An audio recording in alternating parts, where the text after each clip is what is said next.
Hey Aidan, it's Coach Bot here. We're going over your video from our last session and taking some time here to pick through a few things. And I know we talked a lot about feeling things out in your lesson last time, and it's really important that you get a feel for that, because probably more so in pitching than hitting, you need to be able to feel these little changes in order to know how to make adjustments. Okay, and I realize that you weren't necessarily throwing a baseball in this video, but we were working at somewhat of a game speed and trying to simulate that. And what I'm going to suggest is, if we can get Abel in one of these nights, and if he can catch you, that would be amazing, because I think that would actually help us be a little bit more accurate in what we're catching game speed. But to be honest with you, I don't anticipate a whole lot of changes with what I'm seeing in the film now. I just think maybe to do it more justice, it'd be helpful for him to catch you. So even if he doesn't have gear, I can provide catcher's gear for him, and it'd just be nice to get him in there so he could work a little bit. But one thing I did notice, well, a couple things really. I want you to be mindful of this starting and landing position. And the reason why, if I got you here at your start, this is you at start and this is you at land.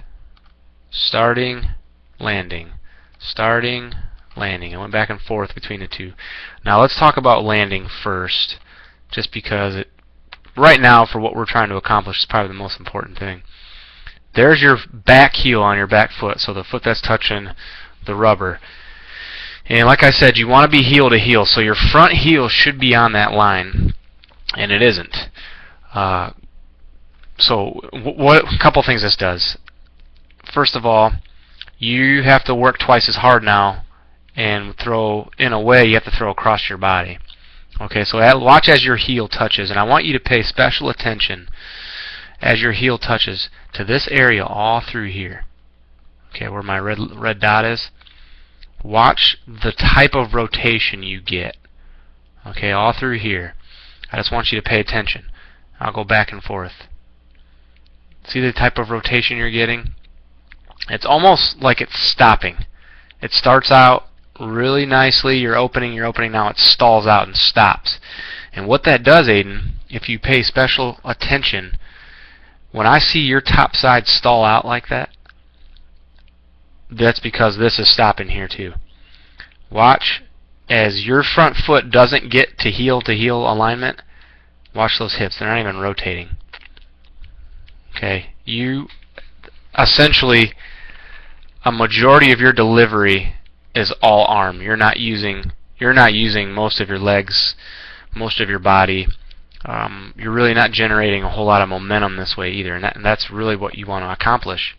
Okay, so again, it's not a complicated fix. This is something that you can fix very easily. And really, what it comes down to is, you need to get this foot, as much as possible, this front foot, to come in this direction closer to that line. Your heel has to hit that line every time. Okay, and your hip, then your front hip, these guys need to turn more. You've got to really get that open. Okay, and that's the whole idea, because as you start to open that up more, what you're going to notice, this rotation, and it's tough to see, but this is why we slow the video down. The rotation you're getting here, as you're starting to turn, your top half's turning, things look okay, that turn you're starting to get will complete. Okay, and so that has to change, and the sooner the better, and it just takes a lot of work.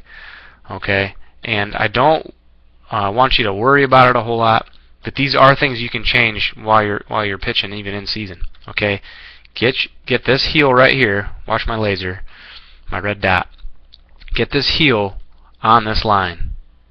Okay, and get it so it's a habit every single time. That has to happen for you. Okay, and that's going to allow this front hip right here to be in a more open position, and that's going to allow for more turning, more room to turn, which in turn will add velocity and will help you a little bit too, I think, with some vision and possibly even throwing some more strikes here in the early going. I realize it's uncomfortable, but we've got to get it to where it is comfortable. Okay?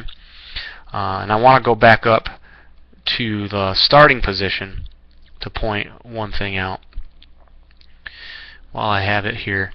And I want you to watch as I move through here a little quicker. I want you to watch this leg lift here. Okay? Now as we come down, see how this leg lift is coming now right when you get to the top, and that's just about at the top of your leg lift. Watch what your leg comes straight down. Okay, and that's not what we want to do. See, it comes straight down, and then you're coming out towards the pitcher. Okay? That's what we want to try to avoid. Honestly, when you get up to this leg lift portion, we want to, like I said before, you want to kick. And you want to kick this foot down, or kick it out in this direction.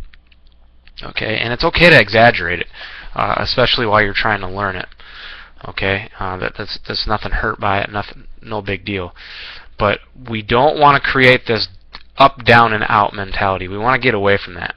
Up, down, and out. Up, down, and out. We want to get away from that. We want to create some uniqueness in your delivery. And we got to kick out, let that hip lead, that front hip.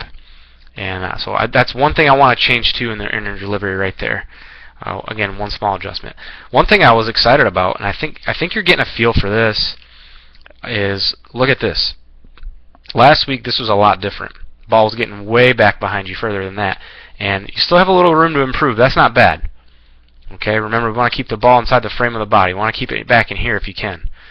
But I think as you start to open that front hip up more and really start to move your front foot, remember getting it in line with this heel here, as you start to open up that hip more, you're going to see that ball stay back in the frame of your body more.